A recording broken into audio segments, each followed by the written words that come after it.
W tym tutorialu pokażę Wam, jak podebrować oczka na tyle swetra, aby stworzyć przód swetra. Przed rozpoczęciem tego kroku układamy sobie nasz tył w ten sposób, żeby prawą stroną był skierowany do nas. I teraz tył ma kształt trapezu. Ta krótsza, pozioma krawędź, tutaj, która znajduje się i powinna znajdować się w tym kroku na górze, to jest nasz dekolt. No i tutaj na dole mamy dłuższą, poziomą krawędź, którą będziemy rozbudowywać, żeby po prostu stworzyć jakby dół swetra. Natomiast jeśli chodzi o skosy, które mamy po bokach, to te skosy właśnie posłużą nam do podebrania oczek i stworzenia prawego i lewego przodu.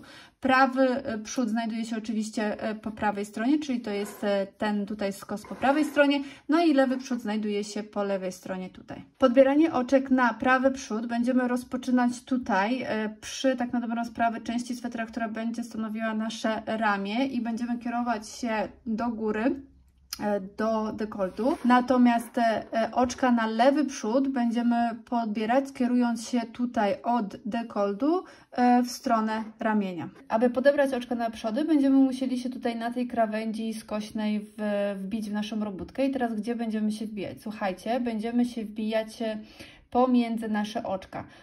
Jeśli sobie spojrzymy na nasze oczka, to one tworzą tutaj takie fałki, które idą albo do góry, tutaj, tutaj, tutaj, albo jak w drugi sposób patrzenia, no to jest fałka idzie w dół, czyli tutaj, tutaj, tutaj.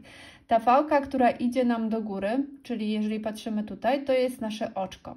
I my, wbijając się w naszą robótkę, będziemy wbijać się pomiędzy nasze oczka. Czyli w te miejsca, tutaj, tutaj, tutaj. Czyli de facto będziemy wbijać się tam, gdzie nasza fałka idzie w dół, tak? Czyli w to miejsce.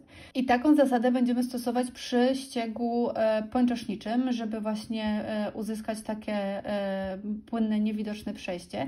Natomiast warte jest zauważenia to, że czasami w ściegach strukturalnych musimy mieć inne podejście, czyli żeby właśnie uzyskać płynne przejście pomiędzy jedną a drugą stroną, żeby ładnie ścieg nam wpadał z jednej strony na drugą stronę, to będziemy de facto musieli się wbić w nasze oczko, czyli tam, gdzie ta fałka idzie do góry, czyli tutaj, tutaj, tutaj.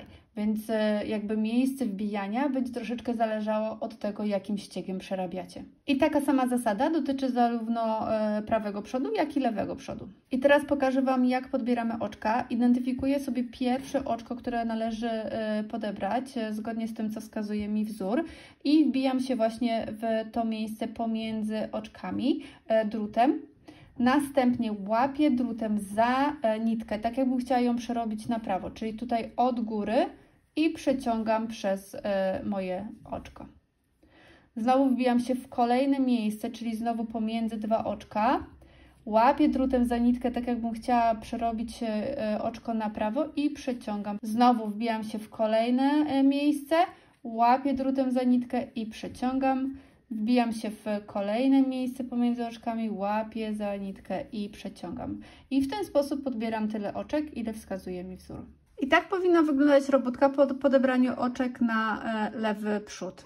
I dokładnie w ten sam sposób będziecie później podbierać oczka na prawy przód.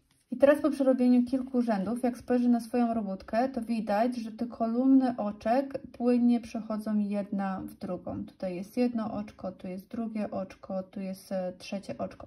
Nie ma takiego jakby przeskoku, przesunięcia, że tutaj mi się kończy jedna kolumna oczek i ona się tutaj zaczyna gdzieś z boku, tylko tutaj te oczka ładnie wchodzą jedno w drugie.